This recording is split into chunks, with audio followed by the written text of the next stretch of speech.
Her hands didn't shake as the Gestapo officer reached for her travel bag. They couldn't. Not here. Not at the Swiss border checkpoint with 43 pages of German Atlantic Wall fortifications sewn into the lining of her coat. Maps that showed every bunker, every gun emplacement, every weakness in Hitler's fortress Europe.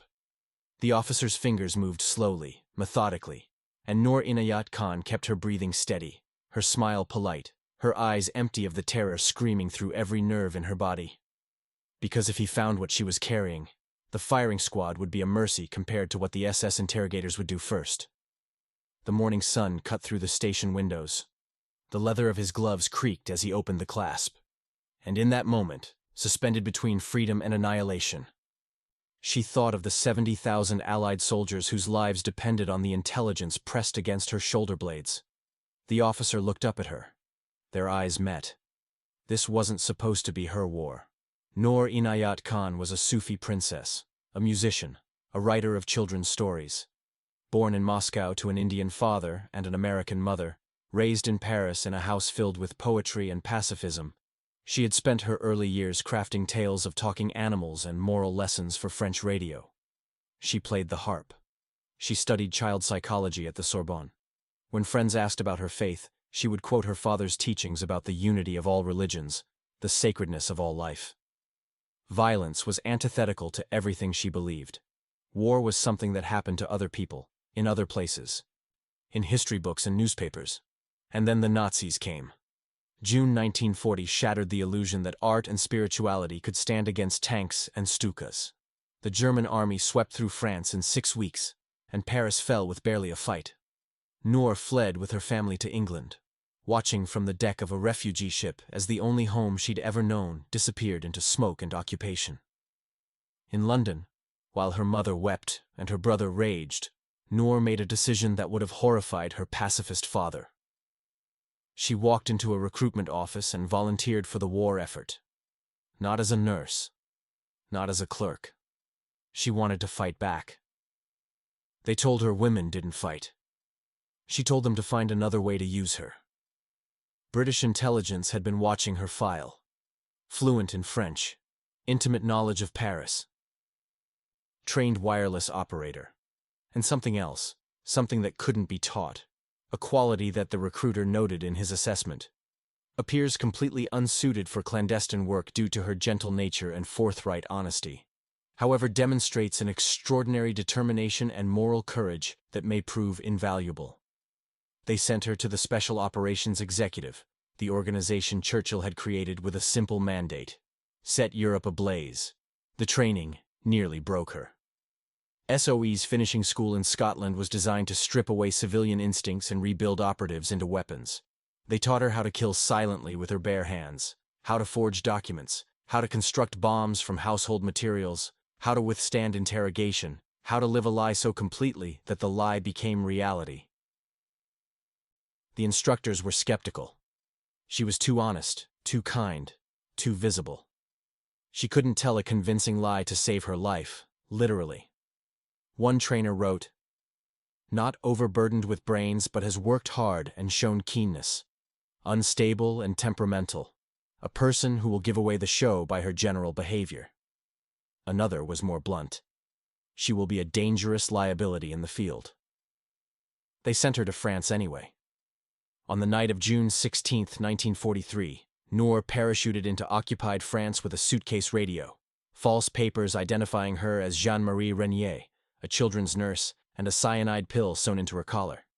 Her mission was simple in concept, nearly impossible in execution.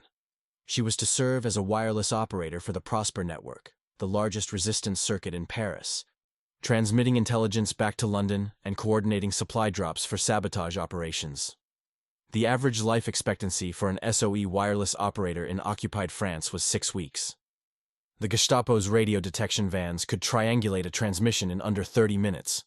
Being caught with a wireless set meant immediate execution.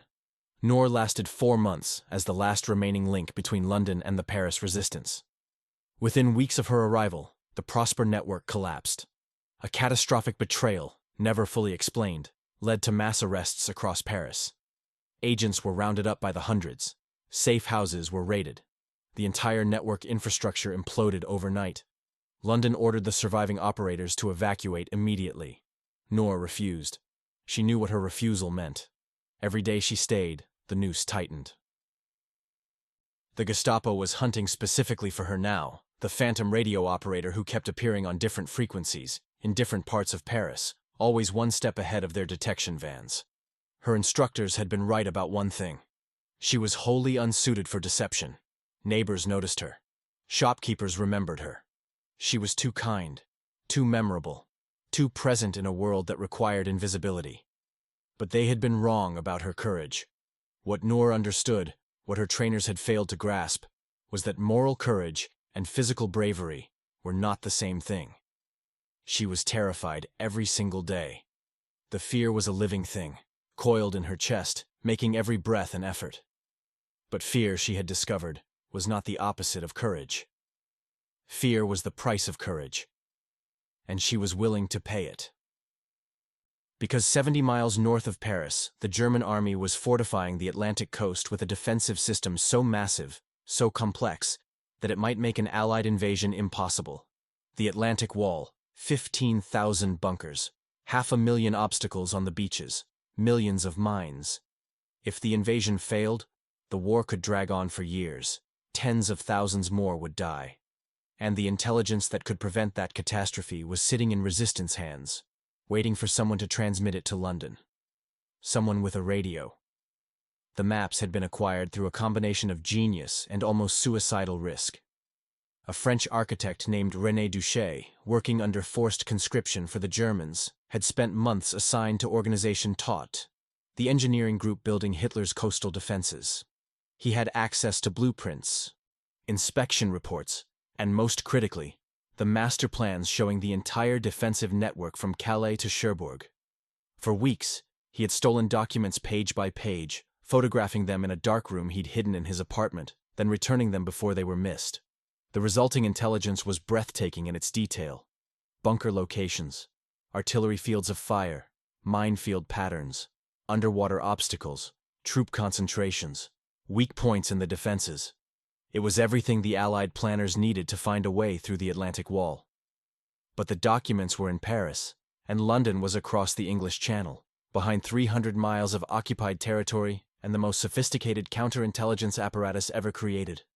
The photographs were too detailed to reduce and transmit by wireless. They needed to be physically carried out, which meant someone had to walk through Nazi-occupied France carrying documents that would instantly identify them as a spy. Someone the Germans wouldn't suspect. Someone who could move freely across borders. Someone who appeared completely harmless. Noor volunteered. The cover story was elegant in its simplicity. Jean-Marie Renier, children's nurse, was traveling to Geneva to visit her elderly aunt who required medical care. Her papers were immaculate, forged by the best document specialists in the resistance. Her story was backed by letters, medical records, and a cover address in Geneva that would check out if investigated. She would carry nothing overtly suspicious. No radio, no weapons. Just a suitcase of clothing and personal effects appropriate for a woman visiting a sick relative. The maps would be concealed in a way that could survive cursory inspection but not a thorough search. The Resistance's tailor, a woman named Madame Fourcade who had been sewing secrets into clothing since 1940, spent 3 days creating a modified coat with a false lining. The photographed documents were reduced, printed on silk paper that wouldn't rustle, and sewn into 43 separate panels between the wool exterior and cotton lining. The stitching was invisible, the weight was negligible. But if discovered, it was a death sentence. The journey to the Swiss border took 4 days. Noor traveled by train through a France transformed into a prison. Every station was watched, every passenger was suspect. German military police roamed the corridors checking papers, searching bags, looking for the invisible army of resistors and spies they knew was operating in the shadows. Noor sat in third-class compartments, her coat folded carefully beside her, and played her role with a perfection that would have shocked her old trainers. She was Jean-Marie Renier. She worried about her aunt. She made small talk with other passengers about rationing and the weather. She smiled politely at German soldiers and answered their questions in flawless French. She was invisible not because she hid, but because she was exactly what she appeared to be, a young woman traveling to see family, unremarkable, unthreatening, forgettable. Except she wasn't forgettable. That was the problem. On the third day, changing trains in Dijon, a Gestapo officer stopped her. He was young, probably mid-20s, with the kind of face that might have been handsome if it wasn't hardened by ideology and power. He asked for her papers. She handed them over, her pulse hammering but her hands steady. He studied the documents with the methodical attention of someone trained to spot forgeries. The papers were perfect. Madame Fourcade's forger had even aged them correctly, adding the subtle wear patterns of documents carried daily. The officer looked up at her, then back at the papers, then at her again. "You are traveling alone, mademoiselle?" His French was accented but fluent. Noor nodded. "To Geneva. My aunt is ill." "And you are a children's nurse?" "Yes, monsieur." He smiled. It wasn't a kind smile.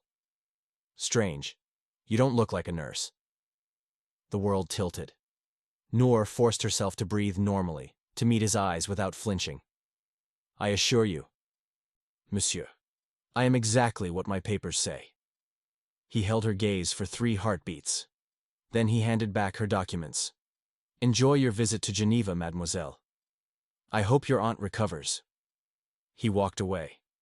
Noor remained standing on the platform for 5 full minutes, her legs trembling so badly she didn't trust them to carry her. That had been a test. He had suspected something. Some instinct had flagged her as wrong, but he had no proof. Not yet. But he would remember her face. If anything went wrong, if the alert went out, he would remember the nurse traveling alone to Geneva. She had to move faster. The final checkpoint was at the Swiss border crossing near Bellegarde. This was where most courier operations failed. The border was heavily militarized, with overlapping security from the Wehrmacht, the Gestapo, and French collaborationist police. Every traveler was searched. Every bag was opened. Every story was verified by telephone to addresses in the destination country. The inspection could take hours. And Madame Fourcade's coat, while brilliantly constructed, would not survive a thorough search. If they ran their hands along the lining, if they felt the subtle stiffness of the concealed silk, if they decided to inspect the sewing, it was over. Noor arrived at the checkpoint at 11 in the morning, joining a line of perhaps 30 travelers waiting to cross. The wait was agonizing. She watched the border guards work, trying to identify patterns, weaknesses, anything that might help. They were thorough. Suitcases were emptied onto tables. Coat pockets were turned inside out. Women were taken aside by female guards for physical searches. And at the head of the line, overseeing everything with the cold precision of a watchmaker, was an SS officer. When Noor's turn came, the officer gestured her forward. She placed her suitcase on the inspection table and handed over her papers. The officer barely glanced at them before calling out to someone behind him in German. Another soldier appeared with a telephone. They were going to verify her cover story. This was expected. The resistance had prepared for it. There was actually an elderly woman in Geneva, a resistance sympathizer, who was prepared to confirm that her niece was coming to visit. But it would take time. Time standing here at the border with German officers all around. Time for someone to notice something off. Time for the suspicious Gestapo agent from Dijon to send out a description. The officer opened her suitcase and began methodically examining its contents. Clothing, toiletries, a book of poetry, a photograph of a woman who was supposedly her aunt. He held up the photograph. "This is your aunt?" "Yes, monsieur. She looks unwell. That's why I'm going to her." He set down the photograph and reached for her coat. Time compressed into something thick and viscous. Noor watched his hands move toward the wool, watched his fingers grip the collar, watched him lift it from the table. Her mind was absolutely silent. No prayers, no plans, just a crystalline awareness of every detail. The scratch on his wristwatch, the coffee stain on his uniform cuff, the way the fabric of her coat caught the light as he turned it over in his hands. He was feeling the weight, assessing. His thumb ran along the hem. Then up toward the shoulder. He paused. His eyes narrowed. He had felt something. The phone rang. The soldier who had been waiting for the verification call answered it, spoke briefly in German, then nodded to the SS officer. The Geneva contact had confirmed the story. Jean-Marie Regnier's aunt was indeed expecting her. The officer looked at Noor, then at the coat in his hands, then back at the soldier on the phone. For 3 seconds, the decision hung in the balance. He tossed the coat back onto the table. "Welcome to Switzerland, mademoiselle. Enjoy your visit." Noor gathered her belongings with movements that felt disconnected from her body, as though someone else was controlling her arms and legs. She walked through the checkpoint into Swiss territory. She made it 200 meters down the road before her legs gave out and she collapsed against a stone wall, shaking uncontrollably, gasping for air. The terror she had held back for 4 days finally erupting in violent, silent sobs. But she had made it. The maps were through. In Geneva, she met her contact at a cafe near the lake. He was a British intelligence officer operating under diplomatic cover, a man who had overseen dozens of courier handoffs and seen agents in every possible state of trauma and exhaustion. He took one look at Noor and ordered her a brandy before saying a word. She handed him the coat. He examined it briefly, nodded in satisfaction, then looked at her with something approaching awe. "You have no idea what you've just delivered, do you?" Noor shook her head. She was too exhausted to speak. "These maps," he said quietly, "are going to save thousands of lives. Maybe tens of thousands. The Atlantic Wall has been a black box for us. We've had fragments, pieces, educated guesses, but this is comprehensive. This is the entire defensive network. With this, we can plan the invasion. We can find the weak points. We can avoid slaughter on the beaches." He paused, measuring his words carefully. "You should stay here. You've done your part. You've earned extraction." Noor looked at him across the table, this British officer with his calm certainty and his safe diplomatic passport, and she thought about Paris, about the network still operating in the shadows, about the radio transmissions that still needed to be sent, about the war that wasn't finished. "I need to go back," she said. The officer's expression shifted to something between respect and sorrow. "They'll catch you eventually. You know that." "Yes. And when they catch you, it will be very bad." "I know." He didn't argue. He had worked with enough agents to recognize when someone had made a decision that logic couldn't touch. He handed her new papers for the return journey and a message to memorize for London. "For what it's worth," he said, "you're one of the bravest people I've ever met." 3 months later, the Gestapo arrested Noor Inayat Khan in Paris. The end came through betrayal, as it so often did. A French collaborator, possibly a double agent, possibly just someone who wanted the reward money, gave up her location. They came for her at dawn, surrounding the apartment building with overwhelming force, ready for armed resistance. They found a young woman sitting at her wireless set, still transmitting. She didn't run. There was nowhere to run to.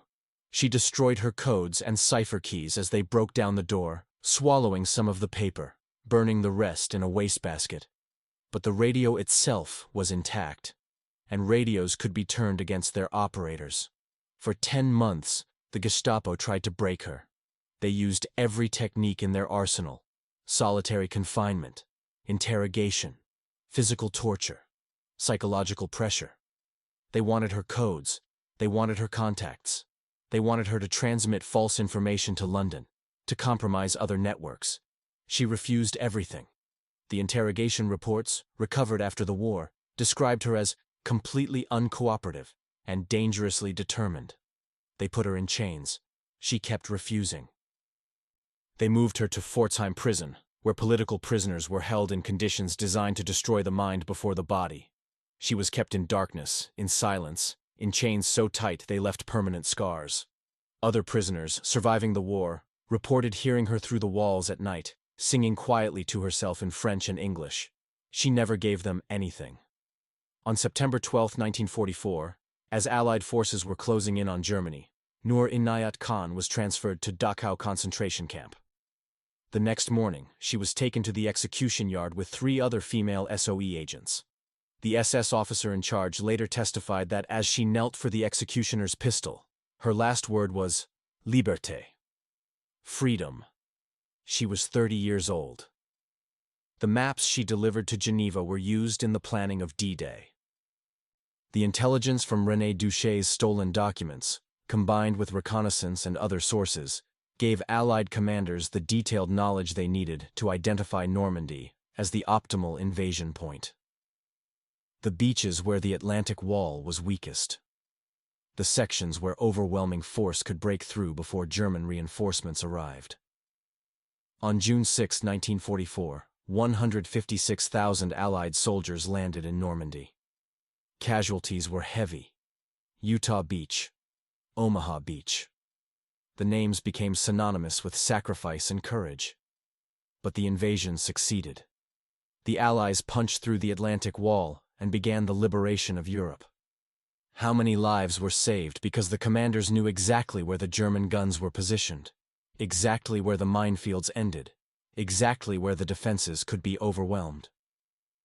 The number is impossible to calculate, but military historians agree that without detailed intelligence on the Atlantic Wall, the invasion might have failed entirely, leading to casualties that would have dwarfed the actual toll. Noor Inayat Khan never knew any of this. She died believing her mission had been one small contribution among thousands, unaware that the maps sewn into her coat had become one of the crucial pieces of intelligence that made D-Day possible. After the war, Britain awarded her the George Cross, the highest civilian decoration for gallantry. France made her a Croix de Guerre. In Paris, there is a small bust of her in Gordon Square Gardens. In London, a memorial. But for decades, her story remained largely unknown outside intelligence circles. The records were classified. The survivors of SOE rarely spoke publicly. The full extent of what she had accomplished, what she had endured, remained hidden in government files and fading memories. Why does history forget its heroes? Sometimes it's intentional. Intelligence work thrives on secrecy, and even after the war, the instinct is to protect sources and methods. Sometimes it's cultural. Noor was a woman, a person of color, a Sufi Muslim in a narrative that preferred its heroes white, male, and Christian.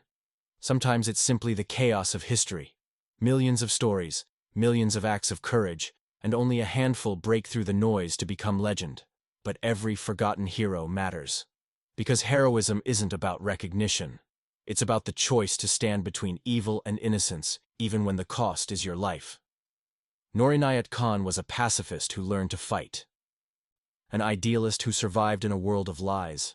An unarmed stewardess who carried weapons that could change the course of history. She was terrified every single day, and she went back anyway. That's the part that matters. Not the medal or the memorial.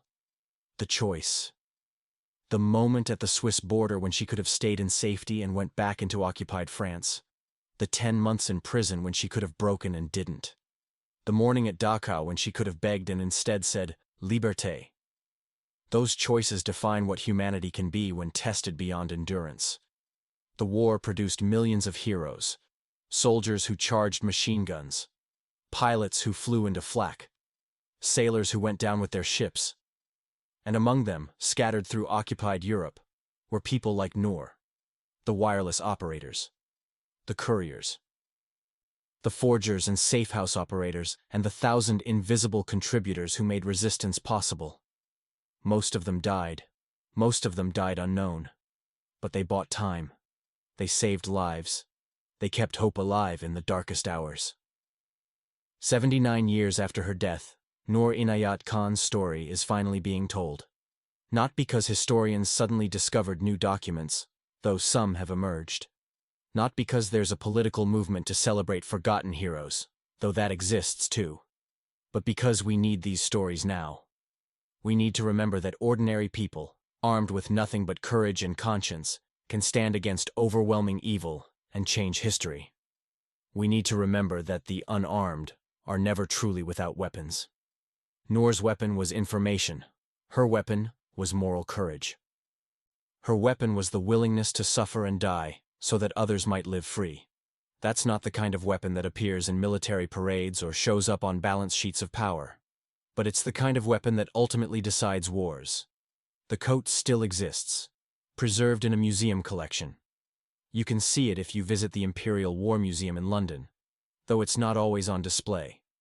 A simple wool coat. Dark blue, well made but not luxurious. There's nothing remarkable about it.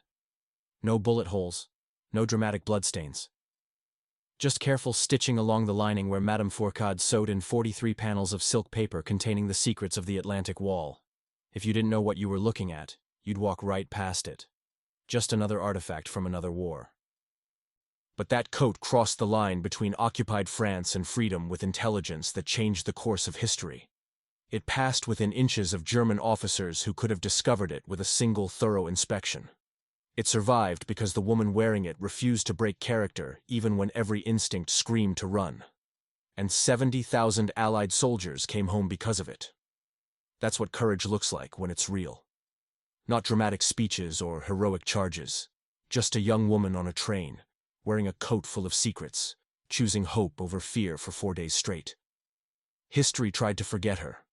The bureaucracy classified her story. The culture of her time couldn't quite process a Sufi princess who became a spy. But the truth has weight, it has gravity, and eventually, inevitably, it surfaces. Noor Inayat Khan was not unarmed. She carried the most powerful weapons any human can wield: conscience, courage, and the willingness to sacrifice everything for a world she would never see. The maps she smuggled out of occupied France helped win a war. But her story, her choice, her refusal to surrender even in the face of absolute darkness, that's the real victory. Because that's the example that survives. That's the story that 79 years later still has the power to inspire. Not because it's easy or comfortable or triumphant, but because it's true. And the truth, even when history tries to bury it, eventually finds its way home.